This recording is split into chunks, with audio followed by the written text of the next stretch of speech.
Hello, my name is Ayman Fadl. I am a member of the Central Savannah River Area Peace Alliance in Augusta, Georgia, and today we're talking about the Afghanistan Papers. And specifically, what can the peace movement learn from the Afghanistan Papers, or an alternative way of expressing it is how can we use the Afghanistan Papers to curtail USA militarism? So what is the USA doing now in Afghanistan? It has two basic missions, and people float in between, and I say people, I mean our national security complex people, float between one or these two other poles. Some adopt both, some adopt one more strongly than the other. The first is the counterterrorism mission, which is now called Freedom Sentinel. So Operations Freedom Sentinel began on January 1st, 2015, and its counterterrorism operations against Al-Qaeda, the Islamic State of Iraq and Syria, Khorasan, and their affiliates in Afghanistan. And the second one is the NATO Operation Resolute Support. It's a NATO-led non-combat mission to train, advise, and assist the Afghan National Defense and Security Forces, launched on January 1, 2015. Note that both began on the same day, and it's because that's what Obama said we were doing when we ended quote-unquote combat operations in 2014. The Resolute Support Mission currently comprises 17,000 personnel from 39 NATO allies and partner countries. Obviously, the majority of those are from the United States, and a United States officer heads that program, and part of Freedom Sentinel is aiding Resolute Support. The United States is also involved in negotiations. Those with the Taliban, or elements of the Taliban. We've been negotiating in 2019 in Doha, in Qatar, and they achieved limited ceasefires, but talks are now suspended due to recent Taliban attacks. They did not include Afghan national government representation. That's supposed to come in a later phase. They did not include civil society groups, most notably women's organizations.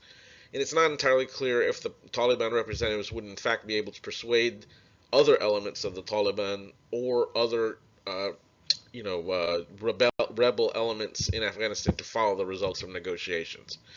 The second track of negotiations is negotiations with Russia, China, and Pakistan to agree on how nations will interact with a post-peace Afghanistan government, which presumably would include members of the Taliban and other other rebel elements in the country.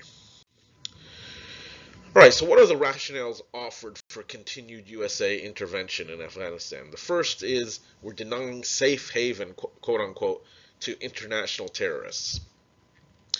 And people who emphasize this objective also tend to fall into two different camps about what's the best way to do this.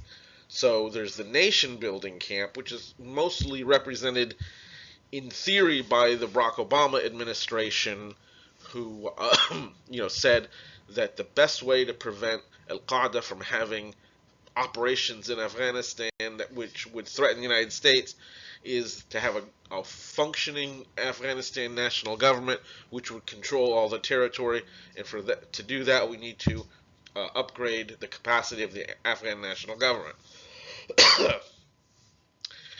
And then the second camp, which did include actually Vice President Joe Biden, was the counterterrorism CT abbreviation, assassination squad, bases in country camp.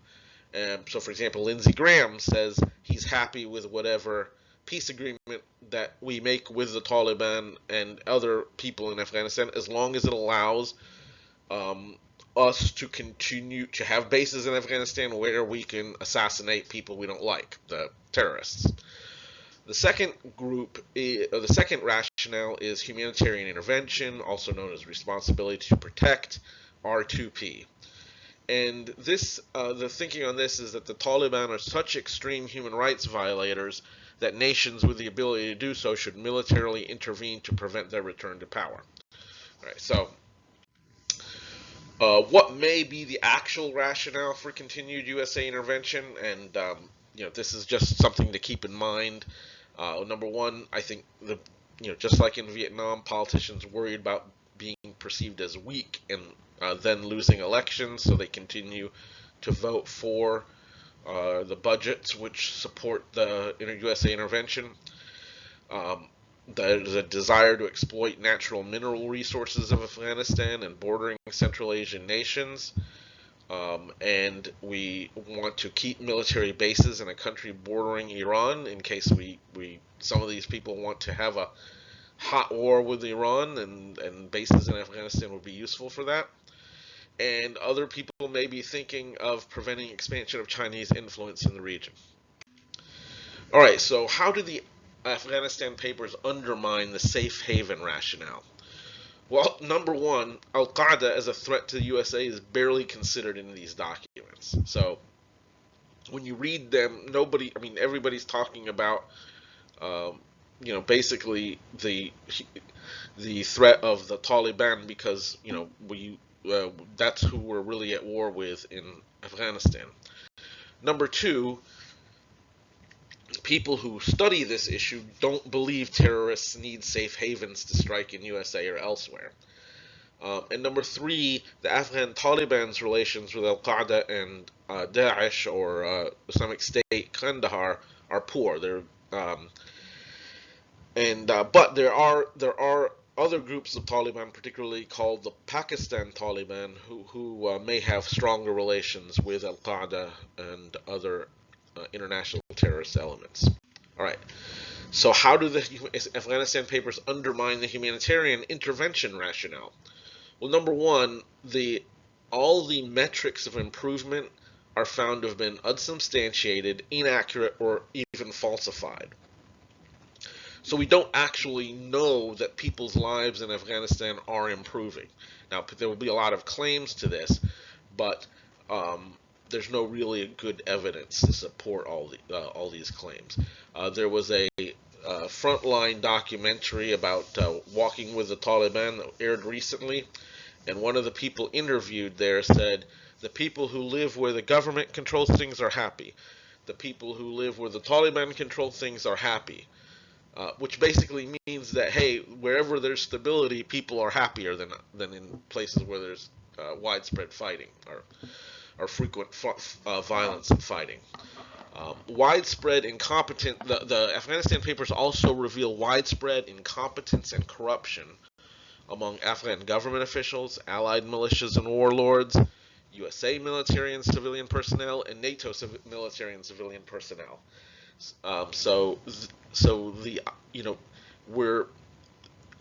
The humanitarian intervention rationale is undermined because of these reasons. And then the last thing is many of the people interviewed in here are eager to come to a peace agreement with the Taliban, and without regard to how human rights are achieved, as long as there can be the counterterrorism objective of basically making sure Al-Qaeda or other international terrorists aren't able to benefit from this kind of peace agreement.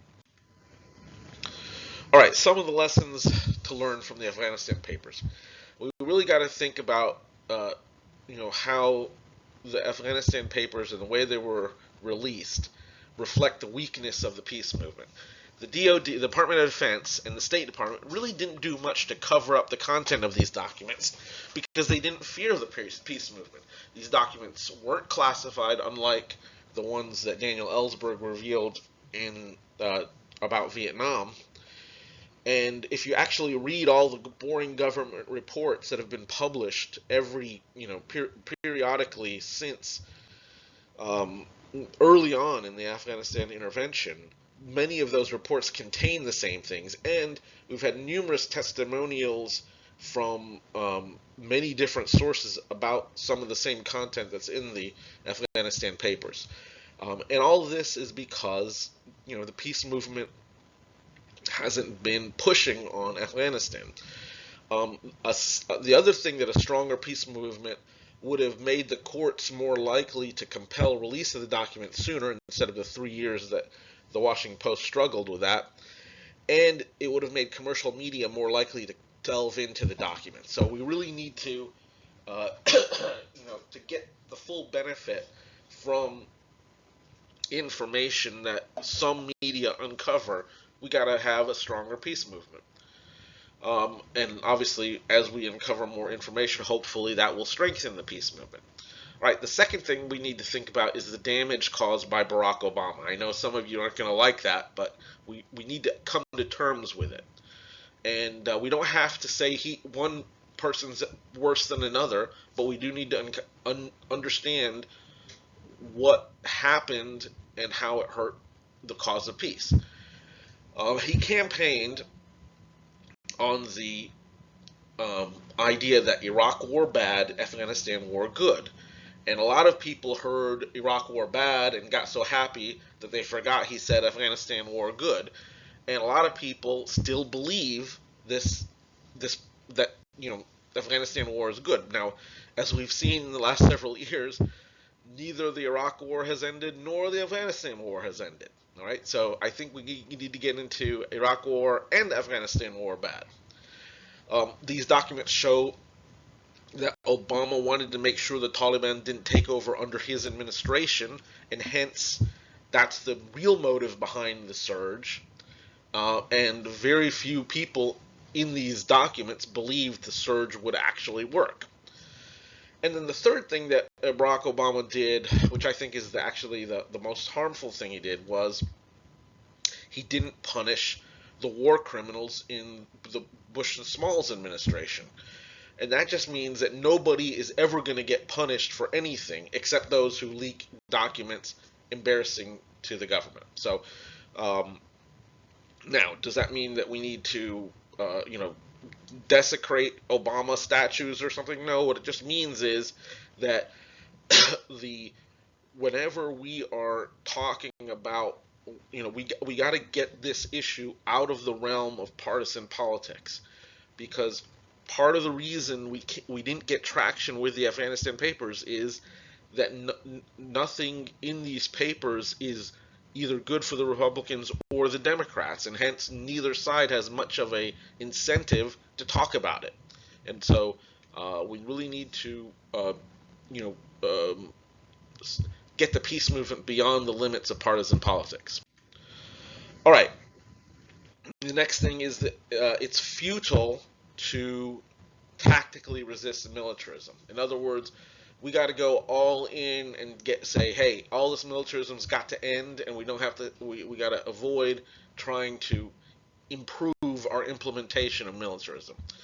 The documents reveal that whatever labels politicians and military spokespeople attached to USA actions in Afghanistan, what people were doing on the ground rarely changed and rarely matched stated objectives. War proponents have the capacity to change rationales and labels constantly to market their schemes. For example, the Center for Strategic and International Studies doesn't say endless occupation of Afghanistan. It advocates, quote, sustained engagement, And then from all anti-war perspectives, whether it's pacifism, non-interventionism, anti-imperialism, or just war doctrine, these documents show that it's not possible or desirable to achieve objectives in Afghanistan. Lastly, I think it's impossible to mobilize masses of people raising issues of tactics. We need to be,